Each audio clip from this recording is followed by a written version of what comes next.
and on Shark Tank. So exciting, I know. And this is the best part. Some of her original research around creepiness has been published in Psychology Today. Since we're talking about flirting, flirting can borderline be creepy. What is your research on creepiness? Yeah, so I found that after the pandemic, a lot of people were fearful of being perceived as creepy, especially they just hadn't been interacting with people. I'm always afraid of being creepy. But the definition of creepy wasn't entirely clear. When I'd ask guys, okay, you're scared of being creepy, but what are you scared of? They didn't necessarily know.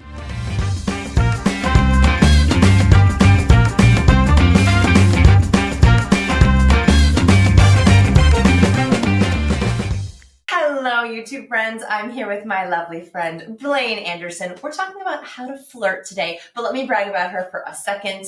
Founder and CEO of Dating by Blaine. Blaine helps men build confidence, learn to authentically market themselves, and date awesome women through her online courses and one-on-one coaching. She's been featured in Forbes, NY, New York Times, Wall Street Journal, and on Shark Tank.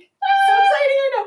And this is the best part. Some of her original research around creepiness has been published in Psychology Today. Since we're talking about flirting, flirting can borderline be creepy. What is your research on creepiness? Yeah, so I found that after the pandemic, a lot of people were fearful of being perceived as creepy, especially they just hadn't been interacting with people. I'm always afraid of being creepy. But the definition of creepy wasn't entirely clear. When I'd ask guys, okay, you're scared of being creepy, but what are you scared of? They didn't necessarily know. So I conducted some census-style survey data on over 2,000 American men ages 18 to 44. Almost 3 out of 4 men said it impacts the way they interact with women. And almost half of men said it reduces the likelihood they interact with women at all. What?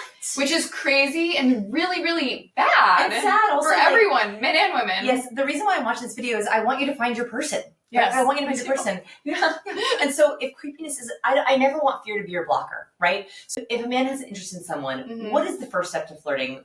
What do we do? Give us some tricks and tips. Yeah, so absolutely. When you are thinking you want to flirt with someone, first, I want you to take some of the pressure off. Flirting does not have to be, and oftentimes should not be, sexually charged. You don't need to be overtly sexual or making your romantic interest known yet. First, just go in with the goal of making them smile. You can practice flirting actually with anybody. You don't want the first time you flirt to be with the most gorgeous woman you've ever seen who's holding your favorite book and you know is your soulmate. That's not the first time you want to try. Yeah. You should be flirting with the granny waiting to cross the street, the woman at the coffee shop, the woman checking you out at the grocery store. Practice flirting there. And when I say flirting, start small with just the goal of making them smile. I actually like this a lot. So reframe. No, don't call it flirting. Yeah. Literally don't call it that in your head. Be like, how can I make this person smile? And by the way, person, you can also do this with friends, colleagues, right? So start small. I love it. So swap that out. By the way, can anyone learn it? Yes, anyone can learn to flirt, absolutely. Even if you feel like you're starting at step 1, just set appropriate expectations. You're not going to be George Clooney tomorrow. So again, start small, just the smile. I feel like if people are watching, does that mean I have to be funny? No, that's not what you're saying, right? So how do we get someone to smile from a body language cue perspective or what is the way that we do that? Well, I think body language is a great way to think about it first, because no matter what comes after, your first impression is going to be your body language. Yes. So you want to be standing up straight, you want to be making eye contact, and you want to be smiling. If you are trying to make her smile, a really easy way to do that is to smile yourself. Yeah, smiles are contagious. Yes, mimicry is real. Yes. So people tend to mimic the person they are talking to. So you can actually control whether or not she feels good and smiles. If you feel good and you're smiling, she's just going to be more likely to follow suit. I also, a little extra tip here on the smiling one is what doesn't work is a fake smile. And Dr. Barbara Wild actually studied this. She found that if you show someone a picture of someone authentically smiling when they were thinking about something that made them happy and someone fake smiling. So here's a real smile. Yay! I think it's a happy face. Here's a fake smile. I'm still smiling, but there's a little difference there. What Dr. Barbara Wild found is when you show people both photos, they didn't notice the difference right off the bat, but the positive one, they caught the smile, their mood changed. The fake one, they caught nothing. So this means instead of thinking, I gotta be impressive, I gotta be flirtatious, no. What we want to think is what makes me happy, what makes me happy, what makes me happy. I love that. If you are going into a video call, the grocery store, a bar, thinking, what makes me happy, what makes me happy, that is a totally different mindset, and it's going to make you more infectious in a positive way. Yes. And that smile looks more real. Yes. That's something I talk about even before you go on a date, or if you do know you're going to meet someone you're interested in, do something that makes you happy before. So that could be going on a run, get your endorphins going, watching a stand-up routine that you love, talking to a friend who makes you laugh.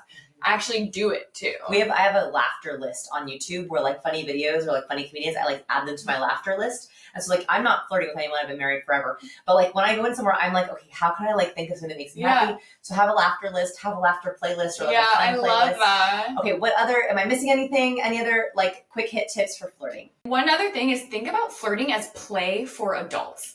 You can really do it with anybody and you don't even have to be single. So like you probably flirt with your husband, you know? All the time. Hopefully, yes. I also think I'm like a flirtatious person with everyone because I want to make people smile. I also think that like flirting is really trying to form a deeper connection. Like that's all it is. It's like trying to move from like we're strangers or acquaintances to like we're friendly. And so I think that like going into it with that is a very good mentality. I have a quick flirting tip actually, which is I don't love a pickup line. I'm not like, are you into pickup lines? No, not generally. Yeah, like I'm like here. Like if it's really funny, maybe, but like not generally. Yeah. It causes an eye roll. Anytime you're causing an eye roll or a like it's not good, right? You want to genuinely make them smile. Yeah. So instead of a pickup line, I think you want to trigger something that gets them excited. So asking on a Monday and Friday, Monday. Did you do anything exciting this past weekend? Yeah. On a Friday, are you doing anything exciting this upcoming weekend? Tuesday, Wednesday, Thursday, don't flirt. I'm just joking. On those days, have anything exciting this week or doing anything exciting or working on anything exciting. It's so much easier to juice excitement if you're asking those questions. Yeah, I like that. And another thing to keep in mind is what stage you're at in a relationship affects how you're going to flirt. So if you literally are just walking up to this person for the first time, it's going to be very different than even if you've been on one date with the person and the date went really well. Then there might be start to be like a sexual romantic tone to it. But one of the mistakes I think people make, which I mentioned earlier, is thinking it needs to be sexual, and it actually really shouldn't be until you've established more trust and you're heading in a romantic direction mutually. I totally agree. You also reminded me of something earlier that we were talking about, which is touch. Yes. So touch can be right on the way to some kind of physical attraction, but it doesn't have to be. And what I mean by this is there's actually pre-touch cues. They're called nonverbal bridges. So I call them nonverbal bridges, which is before you touch someone's arm, right? You can actually warm them up to the idea that you might touch them with a lean. Like anytime we lean into someone's intimate space, we're saying, I'm getting a little bit closer, right? So a lean is a nonverbal bridge. So if you really like what they're saying, you know, oh my gosh, that's amazing, right? Like, wow, I love that. That's so exciting. When you're leaning in, you're like warming them up to a touch. You can also reach out towards them without actually touching. So it's very flirtatious and safe. To be like, oh my gosh, really? Yeah. Oh, I love that. And then pay attention to how they react. Are they like, wah? Yeah, exactly. So like I noticed I didn't touch Blaine, but I was like, oh my gosh, really? So that's like, did she pull away? Did she like it? Did she lean into it? Are we okay? Did she keep smiling? I think that's an amazing tip, especially for people who are newer to physical touch or when you don't know somebody that well. I do this even as a non-dating person. So I will lean in to be like, are they leaning into, or did they take a step back? Oh, not ready. We're not ready. I will reach out and almost touch, but not touch to see if they're welcoming my touch because I'm a touchy person. I'm a hugger. I often touch arms, but I will pre-touch before I actually touch. So I would try those like step ups before you touch. And then remember, the way that touch works is the farther up the arm you go, the more intimate the touch becomes, right? So this is the safest touch, just a back of the hand touch.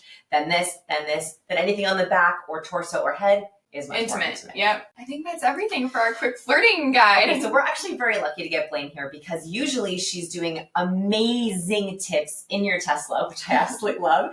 So you must follow her on Instagram. We're going to put that handle somewhere. You must go sign up and follow her on Instagram. Your tips are so helpful and so fast. Thank you. And so please give her a follow. We're also going to link to your one-on-one coaching and your courses below. Texting, like to how to text and flirt.